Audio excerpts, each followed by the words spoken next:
स्वागत है आपका हमारे YouTube चैनल कहानियां बाय NK पर। नमस्कार मित्रों, मैं आपको हृदय से शुभकामनाएं देना चाहता हूं कि आप बहुत ही भाग्यशाली है, क्योंकि आपने भगवान श्री कृष्ण की प्रेरणा से ही श्रीमद्भागवत गीता की इस वीडियो को देखने का मन बनाया। मुझे पूरा विश्वास है कि इस वीडियो को पूरा अंत तक देखने और शांत मन से इसकी बातों को सुनने और समझने के बाद आपके विचारों और जीवन में बहुत ही सकारात्मक बदलाव आने वाले हैं।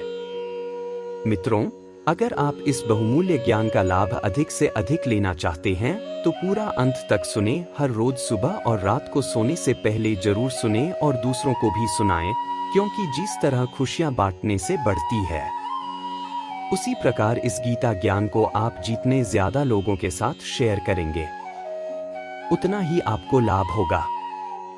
अध्याय 1, अर्जुन का विषाद, अर्जुन का शोक। महाभारत के युद्ध के आरंभ में कुरुक्षेत्र की युद्ध भूमि पर पांडव और कौरव सेनाएं आमने सामने खड़ी होती हैं। पूरी सेना युद्ध के लिए तैयार है। अर्जुन, जो पांडवों का महान योद्धा है, अपने रथ पर श्री कृष्ण के साथ सवार होता है। श्री कृष्ण अर्जुन के सारथी हैं। सैनिकों का दृश्य। जब अर्जुन युद्ध के मैदान में पहुंचता है तो वह श्री कृष्ण से कहता है कि वह अपने रथ को दोनों सेनाओं के बीच में ले चलें, ताकि वह यह देख सके कि किसके साथ उसे लड़ना है। श्री कृष्ण अर्जुन की बात मानते हुए रथ को दोनों सेनाओं के बीच ले जाते हैं। अर्जुन देखता है कि उसके सामने उसके अपने ही रिश्तेदार, गुरु और मित्र खड़े हैं, भीष्म पितामह, गुरु द्रोणाचार्य और अनेक कौरव भाई। अर्जुन का संकट और शोक। अर्जुन जब अपने प्रियजनों, रिश्तेदारों और गुरुओं को युद्ध भूमि में खड़ा देखता है तो उसका मन विचलित हो जाता है। उसके मन में शांति और करुणा की भावना जागृत हो जाती है। उसे यह सोचकर दुख होता है कि वह अपनों के विरुद्ध युद्ध करने जा रहा है। वह श्री कृष्ण से कहता है, हे केशव, इन अपनों को मारकर मुझे क्या मिलेगा? इन सब के नाश से तो मेरा ही नाश होगा। मैं इनका सहार नहीं कर सकता। यह युद्ध मेरे लिए कोई भी लाभ नहीं लाएगा। इससे तो हमारे कुल का नाश होगा और धर्म की हानि होगी। अर्जुन यह भी सोचता है कि इस युद्ध से सिर्फ हिंसा, रक्तपात और विनाश ही होगा। उसे लगता है कि वह अपने कर्तव्यों से भटक रहा है। उसके हाथ कांपने लगते हैं, मन विचलित हो जाता है और वह अपने धनुष बाण को नीचे रख देता है। अर्जुन का आत्मसमर्पण। अर्जुन श्री कृष्ण से कहता है कि वह युद्ध नहीं कर सकता। उसे घोर मानसिक पीड़ा हो रही है। अर्जुन श्री कृष्ण के सामने अपने विचार व्यक्त करते हुए कहता है, मैं यह युद्ध नहीं कर सकता, हे कृष्ण। मेरे हृदय में शोक और दया का संचार हो रहा है। मेरे मन की दशा ऐसी हो गई है कि मैं सही और गलत का निर्णय नहीं कर पा रहा हूं। वह अपने कर्तव्यों को लेकर भ्रमित हो जाता है और कहता है कि वह मोक्ष की ओर जाना चाहता है। वह कहता है कि वह इस युद्ध से बचना चाहता है और श्री कृष्ण से मार्गदर्शन की प्रार्थना करता है। अध्याय का निष्कर्ष। अर्जुन युद्ध के मैदान में अपने आप को कमजोर और असहाय महसूस करता है। उसके मन में यह प्रश्न उठता है कि क्या युद्ध करना सही है जब सामने उसके अपने ही लोग खड़े हों। वह अपने कर्तव्यों को लेकर भ्रमित हो जाता है और श्री कृष्ण से कहता है, हे कृष्ण, मैं आपके शरण में आया हूं। आप ही मुझे बताइए कि क्या सही है और क्या गलत। मेरे मन की यह दुविधा और भ्रम को दूर कीजिए। श्री कृष्ण अर्जुन के इस आत्मसमर्पण और दुविधा को समझते हैं और उन्हें उचित मार्गदर्शन देने के लिए तैयार होते हैं। यहीं पर पहला अध्याय समाप्त होता है और श्री कृष्ण अगले अध्याय में अर्जुन को गीता, अर्जुन का विषाद, अर्जुन का शोक की 21 बातें। युद्ध की तैयारी। कुरुक्षेत्र में युद्ध की शुरुआत हो चुकी थी। दोनों सेनाएं आमने सामने खड़ी थीं, शंखनाद की गूंज से धरती कांप रही थी। कौरवों और पांडवों की सेनाएं युद्ध के लिए तैयार थीं।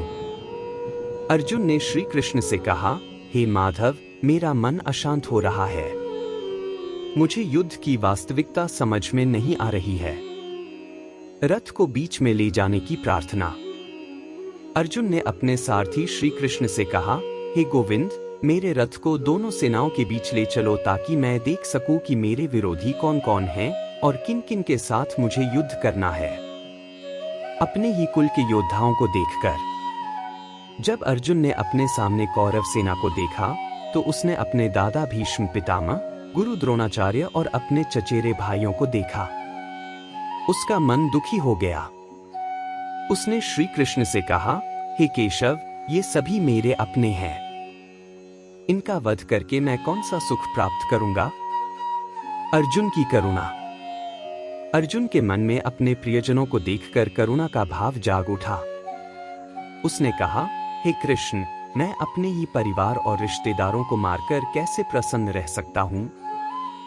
युद्ध का परिणाम केवल दुख और पीड़ा है। अर्जुन का संशय। अर्जुन के मन में संशय उठने लगा।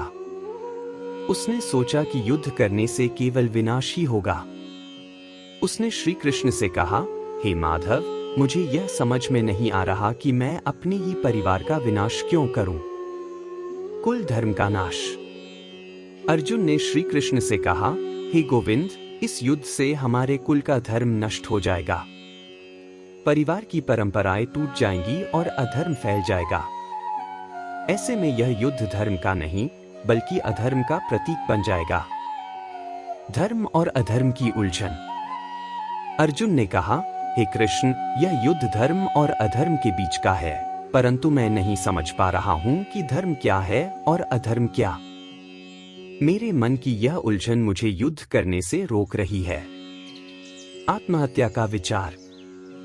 अर्जुन ने अपने शस्त्र नीचे रखते हुए कहा, हे श्री कृष्ण, मैं इन सभी को मारने से बेहतर समझता हूं कि मैं खुद को नष्ट कर दूं। यह युद्ध मेरे लिए केवल आत्महत्या के समान है। मोह का जाल। अर्जुन के मन में मोह का जाल फैल गया। उसने कहा, हे गोविंद, मैं इन सभी रिश्तों से बंधा हुआ हूं।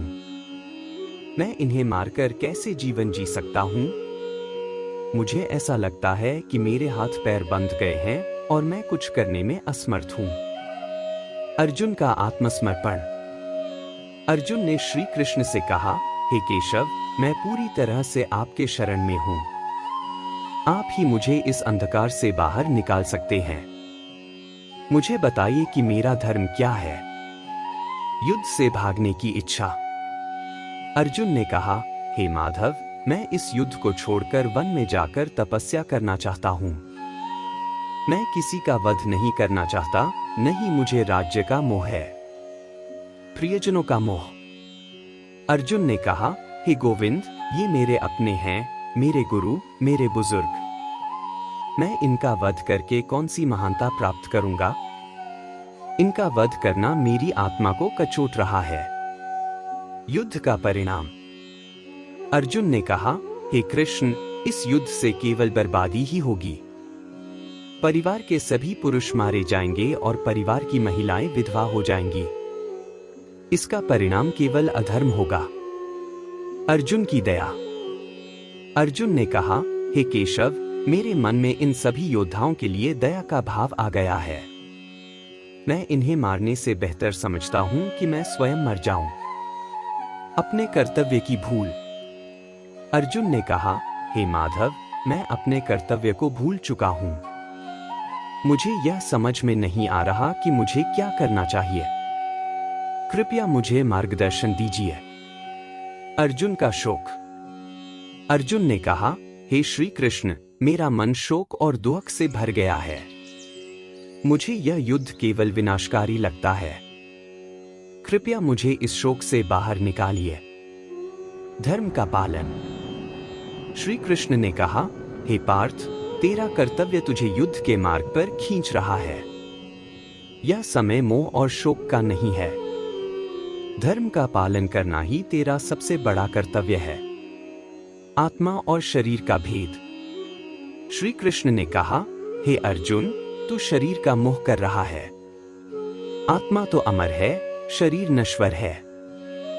यह समझ ले कि आत्मा का नाश नहीं हो सकता, केवल शरीर ही नष्ट होता है। मोह का त्याग।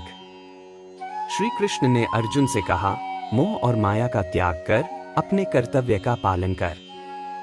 यह युद्ध धर्म और अधर्म के बीच का है। अपने धर्म का पालन करने के लिए ही तू यहां आया है। अर्जुन की दुविधा का समाधान। श्री कृष्ण ने अर्जुन से कहा, हे पार्थ, तेरी यह दुविधा और शोक तुझे तेरे कर्तव्य से भटका रही है। यह समय संदेह और मोह का नहीं है, अपने धर्म का पालन कर। गीता का प्रारंभ। श्री कृष्ण ने अर्जुन की मनोदशा को देखकर कहा, हे अर्जुन, यह समय आत्मसमर्पण का है। मैं तुझे जीवन और धर्म का मर्म समझाऊंगा। इस ज्ञान से ही तेरा शोक दूर होगा और तू अपने कर्तव्य का पालन कर सकेगा। यहीं से गीता का उपदेश प्रारंभ होता है।